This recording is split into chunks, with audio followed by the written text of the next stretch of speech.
आप सभी का हमारे YouTube चैनल त्योहार गाइड पर स्वागत है। साल 2025 में 27 अगस्त दिन बुधवार से गणेश चतुर्थी के व्रत के साथ ही गणेश उत्सव प्रारंभ हो रहा है और इस दिन भक्तगण बप्पा को अपने घर पर लाते हैं। तो अगर आप भी गणेश जी को अपने घर में विराजमान करने जा रहे हैं तो आज के इस वीडियो में आपको गणेश स्थापना के शुभ मुहूर्त, स्थापना की विधि और कुछ आवश्यक नियमों के बारे में बताएंगे। गणेश स्थापना का शुभ मुहूर्त इस बार कब से कब तक है, इसलिए वीडियो को पूरा जरूर देखिएगा। तो गणेश जी की स्थापना करने से पहले आपको 1 या 2 दिन पहले या कुछ दिन पहले किस तरह के गणेश जी आपको घर पर स्थापित करने हैं, किस रंग के, किस कंडीशन में बैठे हुए या खड़े हुए आपको गणपति लेकर आने हैं, उसका आपको ध्यान रखना है। बहुत से भक्त 1-2 दिन पहले ही गणेश जी का चुनाव कर लेते हैं और फिर शुभ मुहूर्त में धूमधाम से स्वागत के साथ गणपति बप्पा को अपने घर पर पधराते हैं। अपने घर पर स्थापित करने के लिए बहुत बड़ी मूर्ति लाने की बजाय मध्यम आकार की मूर्ति लाना शुभ माना जाता है, जिसे आप आसानी से स्थापित भी कर सकें, क्योंकि वास्तुशास्त्र के अनुसार घर में ज्यादा बड़ी मूर्ति स्थापित करने से स्थान का संतुलन बिगड़ता है। गणेश जी की सफेद या संदूरी रंग की प्रतिमा बहुत शुभ मानी जाती है। प्रतिमा बैठी हुई मुद्रा में हो, जिसमें सूंड बाईं ओर मुड़ी हुई हो, यह सुख, समृद्धि और शांति का प्रतीक मानी जाती है। और प्रतिमा के साथ में भगवान का वाहन मूषक भी होना चाहिए। गणपति का एक हाथ आशीर्वाद की मुद्रा में तो दूसरे हाथ में मोदक या लड्डू होने चाहिए। ऐसी प्रतिमा को घर पर लाना शुभ माना जाता है। गणपति बप्पा की प्रतिमा घर पर लाते समय उन्हें लाल या फिर पीले वस्त्र से पूरी तरह से ढक कर लाएं और उनके नेत्रों पर भी चाहे तो आप पट्टी बांध कर लाएं। जब श्रृंगार अभिषेक हो जाए उसके बाद उनके नेत्रों की पट्टी हटा सकते हैं और विधिवत पूजा और आरती आदि कर सकते हैं। प्रतिमा को हमेशा किसी थाल में या एक चौकी पर रख कर ही घर के अंदर लेकर आना चाहिए। बप्पा को घर पर लाने से पहले ही आपको मंडप आदि भी घर में जहाँ पर भी आपको सजाना है उसकी तैयारियां कर कर रखें। जो भी आवश्यक पूजन सामग्री है उसकी व्यवस्था कर कर रखें। अब जहाँ पर भी आपने पूजा के लिए मंडप बनाया है वहाँ पर आसन या चटाई बिछाकर बैठ जाएं। सबसे पहले हाथ में कुशा और जल ले, फिर मंत्र बोले, ओम ए पवित्र पवित्रोवा सर्वा व्यवस्था गतो अपिवा यह सम्रेत पुनर्काक्षय से ब्रह्मांत से। फिर जल को अपने ऊपर और पूजा की सभी वस्तुओं पर छिड़के। इसके बाद 3 बार आचमन करे। आचमन करते समय अपने बाएं हाथ से आचमनी से जल लेकर दाहिने हाथ में जल रखे और ओम केशवाय नमः, ओम नारायणाय नमः, ओम माधवाय नमः, ओम ऋषिकेशाय नमः का जाप करे। इसके बाद आचमनी वाले जल को अपने मुंह में डाले, फिर हाथ धो ले। इसके बाद जिस स्थान पर आपको गणेश जी की पूजा करनी है वहां पर कुछ अक्षत रखे, अखंडित चावल जिसे कहते हैं। कुछ लोग स्वास्तिक बनाते हैं, कुछ लोग डायरेक्ट थोड़े से अक्षत वहां पर रख देते हैं जिसके ऊपर गणपति की प्रतिमा को विराजित किया जाता है। चाहे तो आप ईर गुलाल से रंगोली भी बना सकते हैं। अब भगवान गणेश जी की प्रतिमा को उत्तर पूर्व कोने में स्थापित करना चाहिए। अब गणपति बप्पा को गंगा जल से स्नान कराएं। इसके बाद गणपति बप्पा की मूर्ति के बगल में दाएं और बाएं रिद्धि सिद्धि यानी उनकी पत्नियों को भी विराजित करें। अगर आपके पास माता रिद्धि सिद्धि की तस्वीर या प्रतिमा ना हो तो उनकी जगह पर आप उनके प्रतीक के रूप में सुपारी भी विराजित कर सकते हैं। भगवान की प्रतिमा के दाहिनी ओर कलश रखें और उसमें शुद्ध जल जिसमें गंगा जल मिलाकर भरें। इसके बाद हाथ में अक्षत और पुष्प लेकर गणपति बप्पा का ध्यान करें। गणपति बप्पा का ध्यान करते समय आपको कितने दिन तक गणपति बप्पा को अपने घर पर विराजित रखना है उसका भी संकल्प लेना चाहिए, क्योंकि बहुत से लोग आधा दिन, कुछ 1.5 दिन, 3 दिन, 5 दिन, 7 दिन तक भी गणपति बप्पा को विराजित करते हैं और कुछ लोग अनंत चतुर्दशी तक भी अपने घर पर बप्पा को विराजित रखते हैं। तो संकल्प आपको लेना है और उसके बाद संकल्पित जल और पुष्प अक्षत को बप्पा के चरणों में अर्पित कर दे। बप्पा का ध्यान करें, धूप दीप जलाकर मंत्रों का जाप करें। पूजा में ओम गंग गणपते नमः मंत्र का जाप अवश्य करें। भगवान गणेश के अलावा भगवान शिव और माता पार्वती और भगवान कार्तिकेय का भी ध्यान करें। मंदिर में दक्षिणा चढ़ाएं। इसके बाद भगवान गणेश जी की आरती उतारने से पहले कथा का श्रवण करें। श्री गणेश चालीसा का पाठ करें। गणेश पुराण की कथाओं का आप श्रवण कर सकते हैं या पढ़ भी सकते हैं। सबसे अंत में कपूर जलाकर आरती उतारे। और बहुत से भक्त ऐसे भी होते हैं जो जिस दिन गणपति बप्पा को अपने घर पर विराजित करते हैं उस दिन से अखंड ज्योत भी अपने घर पर तब तक जलाते हैं जब तक बप्पा घर पर विराजित रहते हैं। यदि आपने अखंड ज्योत जलाई है तो दिया एक अलग से आपको आरती उतारने के लिए जलाना चाहिए। जब तक भी गणपति बप्पा आपके घर पर विराजित है उन्हें हर बार हर समय कोई नया भोग जो उन्हें बहुत प्रिय हो वह अर्पित करना चाहिए। जैसे पहले दिन आप लड्डू मोदक का, अगले दिन पान सुपारी इलायची के साथ ही दूर्वा का या और कोई दूध से बनी मिठाई का भोग उन्हें अर्पित कर सकते हैं।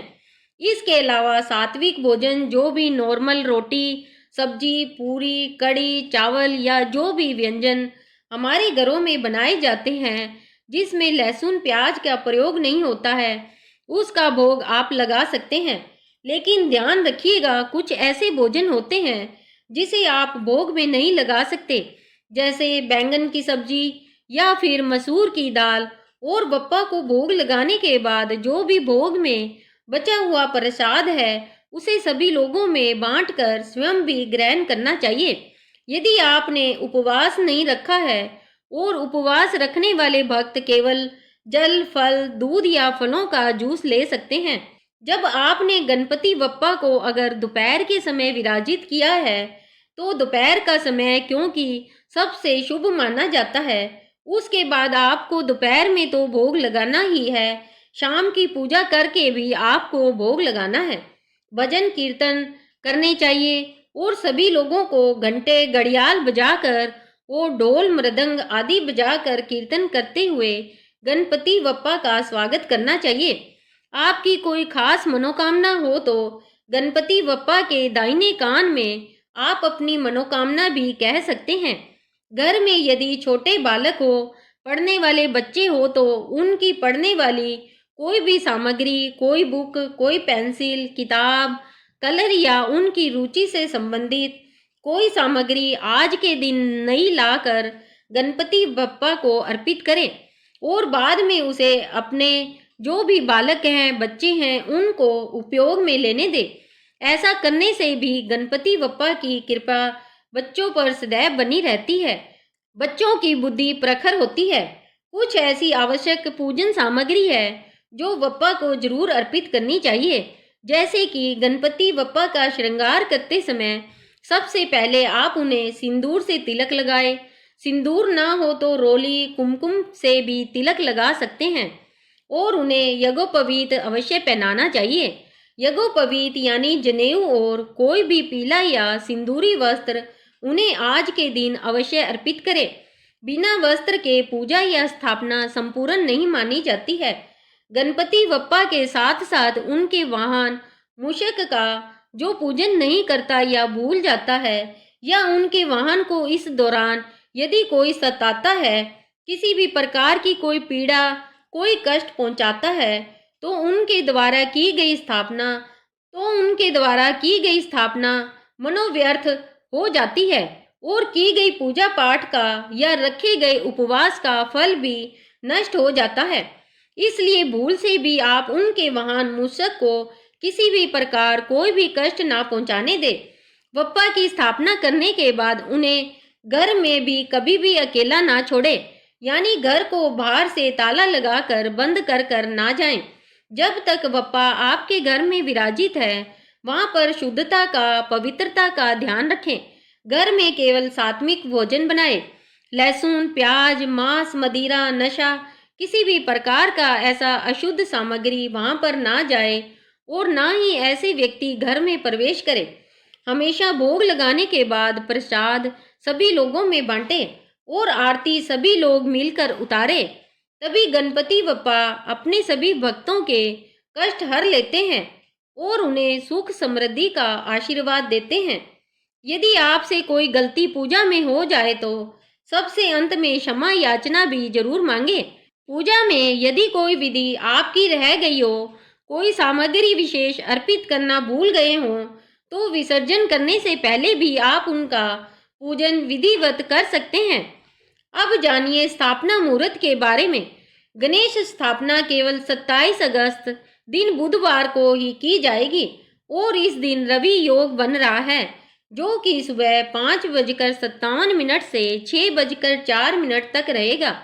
विजय मुहूर्त दोपहर 2:31 से 3:22 तक रहेगा। कोशिश कीजिएगा चतुर्थी तिथि समाप्त होने से पहले पहले तक आप गणेश जी की स्थापना कर ले। यदि आप इस समय स्थापना ना कर पाए हो तो फिर गोधूली मुहूर्त में भी आप स्थापना कर सकते हैं और गोधूली मुहूर्त शाम 6:48 से 7:10 तक रहेगा। तो इन 3 शुभ मुहूर्तों में से आप चाहे जिसमें भी गणेश जी की स्थापना कर सकते हैं। अब जानते हैं चंद्रोदय के समय के बारे में। तो 27 अगस्त दिन बुधवार को व्रत खोलने का और चंद्रमा को अर्घ्य देने का समय केवल रात 8:57 तक ही रहेगा, क्योंकि इसके बाद चंद्रमा अस्त हो जाएंगे। ध्यान रखिएगा, चंद्रमा को बिना देखे ही आपको अर्घ्य देना होगा और पूजन करना होगा। 27 अगस्त बुधवार को सूर्योदय होगा सुबह 6:11 पर और सूर्यास्त होगा शाम 6:45 पर। व्रत ब्रह्म मुहूर्त से ही प्रारंभ हो जाएगा और ब्रह्म मुहूर्त सुबह 4:35 से 5:23 तक रहेगा। शुभ योग इस दिन दोपहर 12:35 तक रहेगा। बाद में शुक्ल योग प्रारंभ हो जाएगा। हस्त नक्षत्र सुबह 6:04 तक रहेगा। भद्रा इस बार सुबह 5:57 से प्रारंभ होगी, जो कि दोपहर 3:44 पर समाप्त होगी। राहु काल दोपहर 12 बजे से 1:30 बजे तक रहेगा। इस बार चतुर्थी पर भले ही भद्रा लग रही है, लेकिन भद्रा का वास पाताल लोक में होने के कारण यह भद्रा पृथ्वी पर अशुभ नहीं मानी जाएगी। तो ऐसे में आप गणपति की स्थापना शुभ मुहूर्त में कर सकते हैं, पूजा पाठ भी कर सकते हैं। और जो भी श्रद्धालु इस बार 26 अगस्त मंगलवार को व्रत रखना चाहते हैं, उनके लिए बता दें कि इस बार स्वार्थ सिद्धि योग इस दिन बन रहा है और चंद्रास्त का समय रहेगा रात 8:37 पर। यानी रात की जो पूजा है चंद्रमा को अर्घ्य देने की, वह इस समय तक आप अवश्य कर लीजिएगा। इसके बाद से चंद्रमा अस्त हो जाएंगे और चंद्र दर्शन वर्जित का जो समय 26 अगस्त मंगलवार और 27 अगस्त बुधवार को है, वो दोपहर से लेकर रात को जब तक चंद्रमा अस्त नहीं हो जाते तब तक आपको चंद्रमा की ओर नहीं देखना चाहिए। अनंत चतुर्दशी के अवसर पर गणेश विसर्जन किया जाता है और इस बार अनंत चतुर्दशी 6 सितंबर दिन शनिवार को है। हर बार एक सवाल लोगों के मन में भी यह जरूर उठता होगा कि गणपति बप्पा को घर में कितने दिन स्थापित रखना चाहिए। तो शास्त्रों के अनुसार यह चीज परंपरा, आस्था और आपकी सुविधा पर निर्भर करती है कि आप कितने दिनों तक गणपति बप्पा को अपने घर में स्थापित रखना चाहते हैं। कुछ लोग 1.5 दिन तक, यानी जिस दिन गणेश चतुर्थी है उसके अगले दिन शाम के समय विसर्जित कर देते हैं। 1.5 दिन के अलावा 3, 5, 7 या फिर अंतिम अनंत चतुर्दशी के दिन भी गणेश विसर्जन किया जाता है। अब आपको इन सभी दिनों के विसर्जन मुहूर्त के बारे में भी बताते हैं। अनंत चतुर्दशी के दिन गणेश विसर्जन का प्रातःकाल मुहूर्त सुबह 7:36 से 9:10 तक रहेगा। अपराह्न मुहूर्त दोपहर 12:19 से शाम 5:02 तक रहेगा। सायंकाल मुहूर्त शाम 6:37 से रात 8:20 तक तथा रात्रि विसर्जन मुहूर्त रहेगा रात 9:28 से 10:50 तक। 1.5 दिन बाद गणेश स्थापना के बाद विसर्जन का शुभ मुहूर्त इस प्रकार से रहेगा। पहला मुहूर्त दोपहर 12:22 से 3:35 तक। दूसरा मुहूर्त शाम 5:11 से 6:47 और तीसरा मुहूर्त शाम 6:47 से रात 9:35 तक रहेगा। और 1.5 दिन स्थापना करने के बाद विसर्जन किया जाएगा 28 अगस्त दिन गुरुवार को। तीसरे दिन गणेश विसर्जन 29 अगस्त दिन शुक्रवार को किया जाएगा और सुबह 5:58 से 10:46 तक या शाम 5:10 से 6:46 तक या फिर रात 9:34 से 10:58 के बीच में आप विसर्जन कर सकते हैं। पांचवें दिन गणेश विसर्जन 31 अगस्त दिन रविवार को किया जाएगा और विसर्जन शुभ मुहूर्त सुबह 7:34 से दोपहर 12:21 तक रहेगा। इसके बाद दोपहर 1:57 से 3:32 के बीच में और फिर शाम 6:44 से रात 10:57 के बीच में आप विसर्जन कर सकते हैं। 7 दिन वाले गणपति जी का गणेश विसर्जन 2 सितंबर मंगलवार को होगा, जिसका समय सुबह 9:10 से दोपहर 1:56 तक रहेगा। इसके बाद दोपहर 3:31 से 5:06 तक और रात 8:06 से 9:31 के बीच में विसर्जन कर सकते हैं। यह थी आज की वीडियो। अगर आपको पसंद आई हो तो गणेश भगवान जी की जय कमेंट बॉक्स में ज़रूर लिखिएगा। और अगर आप हमारे चैनल पर नए हैं तो हमारे चैनल को सब्सक्राइब अवश्य करिएगा।